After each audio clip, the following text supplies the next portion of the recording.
ውዶቼ በቅድሚያ ማለት ነው ስለዚህ ውበት ከማውራቴ በፊት እንዲህ ሲባል ሰምታችሁ ታውቃላችሁ? ንጉስ ያለ ቦታው አይከበርም ሲባል ሰምታችሁ ታውቃላችሁ? ሁሉም በቦታው ነው የሚከበረው እና ንግስቲቷን በቤቷ ከንጉሷ ጋራ እንዴት ተከብራ እንደምትኖር ያሳያል የዛሬው ፎቶ ትላላችሁ። እንዴት የኛ ንግስት፣ የኛ ጨዋ፣ የኛ ደርባባ፣ የኛ በቃ አሌለ እኔ እንጃ አላቅም። በቃ የሴቶች መለኪያ የሴቶች መለኪያ ያስከዳላ ውዶቼ።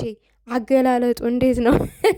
ልክ ነኛ። የሴቶች መለኪያ ሲባል ላይክ ሴት ሁሉ በሀይሚ ይለካ። ምክንያቱም የሴቶች በላይ ስለሆነች ማለት ነው። አማርኛው እንዴት ነው? እንዴት ነው እያደረካል?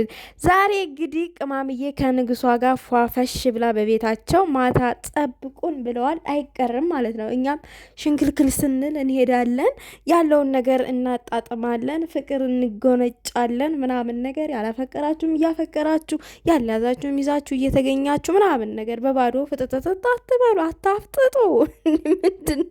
ምንድነው እንደዚህ ማፍጠጥ? ሰው አምሮ ሲመታ እናንተም አምራችሁ መገኘት አለባችሁ። ሰው ተፋቅሮ ሲገኝ እናንተም አፍቅራችሁ መገኘት አለባችሁ። እንደዚሁ ነው እንግዲህ ፍቅር እየተጎነጫችሁ ነው። ብትቀኑም ብትቀናቀኑም ምንም ማድረግ አይቻልም። እየተቀናቀናችሁ እና ምን ልላችሁ ነው? የሴቶች መለኪያ አሁን የሴቶች ውበት በሀይሚ ስር አለ። በቃ አለ ሁሉን ነገር የሴቶችን አጠቃላ ነው የያዘችው። ከሴቶች በላይ ናት እሷን፣ የሴቶች በላይ ማለት ነው። በቃ በአጠቃላይ እንደዛ ለማለት ነው። አገላለጤ አማርኛ ጠፍቶብኛል፣ በጣም ይቅርታ ላገላለጡ እና ይሄንን ይመስላል። ለማንኛውም ማታ አዲስ ነገር አለ።